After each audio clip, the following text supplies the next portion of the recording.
Good morning, gladiators. It is Tuesday, September 22nd. So let's get started. You will click on your course. Then you're going to go to the first grading period, August 24th through October 16th. Our folder for the week is a green folder, week September 21st through the 25th. We will take a look at our assignment for today. All right, so let me go ahead and bring that up. All right, so we're going to continue our lesson on citizenship and responsibilities. You will click on understanding what civic rights and civic duties are. Okay, I put it for you as a PDF to make it easier for you to read. So yesterday we talked about how people had this social contract, a contract between themselves and the government, basically saying that you agree to follow the laws, and that that you're going to select certain representatives to represent you in government. And Intel, they give you the Bill of Rights. But we also talked about when they first made these Bill of Rights and this Constitution, they said, okay, we're going to give you these Bill of Rights because we don't want you to ever feel like you're living in tyranny again. We don't want you to ever feel like we are going back to the way it was with King George III, who was a authoritarian, right? Almost like a totalitarian, a dictator. He was a monarch, somebody who controlled your decision. He didn't care about the people. It was more always about him, right? So the people were traumatized by this. The citizens were traumatized. So this is why they made the Bill of Rights. When they made the Bill of Rights and when they made the Constitution, they agreed to have certain responsibilities. One, we had said, okay, if we're going to give you these rights, you're also going to be responsible to never turn against your country, support and defend your country, volunteer for this armed services if you can, right? We also talked about how, get involved with your community, go to the city hall meetings, make sure that you are going and voting, make sure that you're a registered voter. So there are other duties that come with it. Today, we're going to talk about what these levels of citizenship mean. Okay, so you're a citizen. So think of it like this. If you were born in the United States, you are a United States citizen.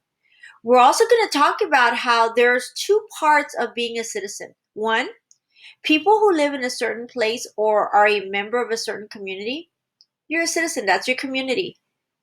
People who are legally recognized by a nation as owing loyalty to that nation and being entitled to protection by the nation, you're living in the community. You are a citizen of the United States. But we do have some people that come from other countries that gain citizenship. And for a lot of people, it means a lot to them.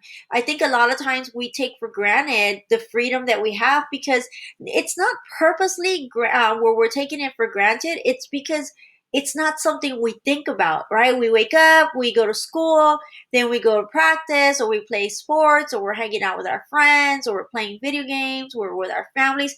It's not something that we ever talk about.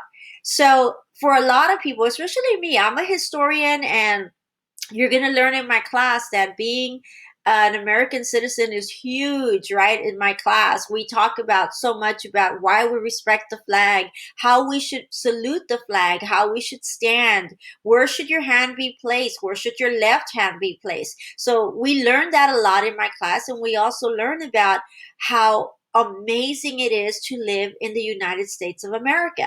Now, granted, there's a lot of things that, that people complain about, and that's normal. It's always going to be like that.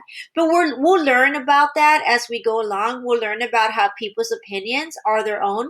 We talked in class yesterday that part of being a citizen, we did say that if someone believes in something or someone has an opinion on something, we're going to respect it, right? That because it doesn't matter what you believe in or what you think, right?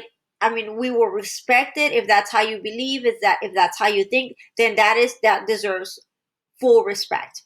and we can't go and talk bad about you, or we shouldn't be arguing with you about your beliefs or what you think, because that is part of the agreement that we made as a social contract with government, that we would respect each other's personal beliefs and opinions. Okay. So you're going to talk about levels of citizenship. So this is how the people you live with at home make up the smallest community. So you have a community in your house, you have a community in your neighborhood, and you also have a community in your school.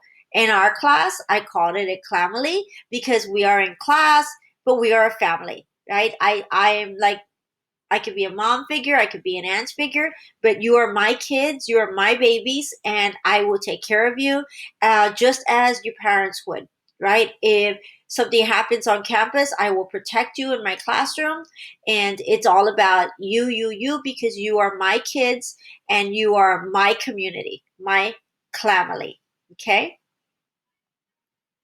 Sources of rights and responsibilities. So citizens have rights and responsibilities, but where do those rights and responsibilities come from? So we talked about a little bit about citizenship yesterday, how it's the Constitution that gives us this social contract between us and the government of what is going to be provided for us as we are citizens of the United States.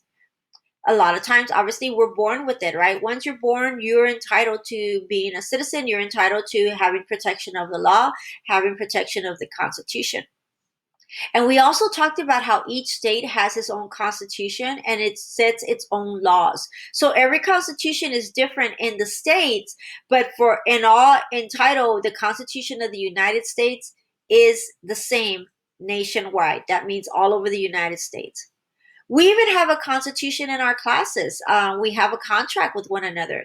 You also have a constitution with the school, basically the rules and regulations on campus. And then you have these rights. We're going to talk a lot about rights when we get to the United States in a few weeks. But we all have these amazing rights, these 10 Bill of Rights that were so important for the people that had to be added in front of the Constitution. Because these rights, we didn't have freedom as colonists. There was no freedom. All of the freedom was gone because we lived with a monarch, or we had a monarch over us that was controlling our every move. And so people started feeling like, we need to make sure we're going to be protected. So I think that our founding fathers did an amazing job in putting this together for us, because now we have this freedom, we have all these rights, and we're going to talk a lot about them today in class. Okay. Then you have these responsibilities. So responsibilities are duties to other people, the government, or society. So this is talking about, being responsible in class, asking permission to do things. You even have city charters and city ordinances that list the rules that apply for the city. In other words, you can't litter. There are some places where if you take your dog, you have to clean up after the dog, right? If you don't, you can be fined for that. So you have some responsibilities. Your trash, when you throw your trash outside, it shouldn't be all over the street, right? It should be inside the trash can. That's a responsibility to not just yourself, but to the community in your neighborhood, right? Because they don't want to see that. And we'll talk a little bit more about that today. Then you have the US Constitution does not have a list of responsibilities, but it does create a government that can't work if people don't participate. And this is what we were talking about yesterday about when we're talking about voting. Why is voting so important? We have an election coming up November 3rd. It's a very important election, right? So, I mean, as they all are, but this one's a little different. Right, it's a little different. There's a lot of politics that you hear. There's a lot of truths, a lot of false, right? But again, this is where that opinion comes in, the respect that we either believe or don't believe, right? A lot of times, we tend to be vocal about certain things, but sometimes it's best to just not be, right? Because there are people that are the opposing party that may argue or may say that it's false or may say that their beliefs are true. So every situation is different. Okay, so this is where that responsibility of, or that respect comes in, of respect of opinion. All right, so then when you're done, you're going to complete the Google Slides on civic duties and responsibility. You will click back. on Tuesday. Here are your civic duties and responsibilities. Okay. Your activity is asking you to answer some questions. You will read this. Okay. Every slide has something. Okay. You will read that. After each slide, you should have where you have a response. Your responses will be down here. This is showing your civic duties and your civic responsibilities. This is talking about the duties of citizenship. And again, you're going to read this and you're going to answer here. You're going to look at the pictures and answer the responses. Look at the pictures and answer the responses. Okay. Here's some more responsibilities of a citizen. And then you're going to answer here. Okay. You can also insert a picture. Remember, try your best to answer it in your own words. If it's asking you for a definition, of course, please define it. You can always find the answers in the slides.